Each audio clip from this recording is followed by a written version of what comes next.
सल्लल्लाहु अलैहि का या रसूल अल्लाह वसल्लम अलैका या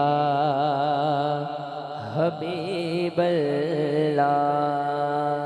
डूब सकती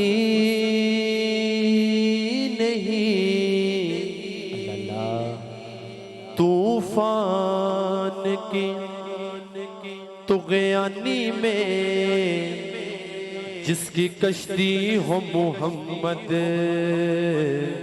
की निगहबानी में। अरे जिसकी कश्ती हो मोहम्मद की निगहबानी में, और ताल्लुक है मेरा, ताल्लुक है मेरा अहले नजर के उस कबीले से। खुदा को मानता है जो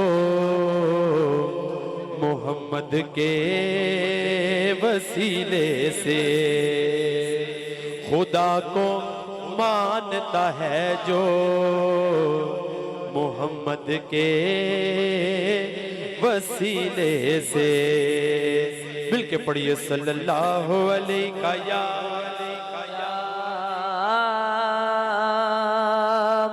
रसूल अल्लाह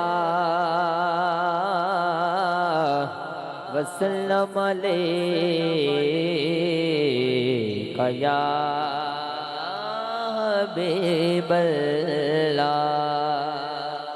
आइए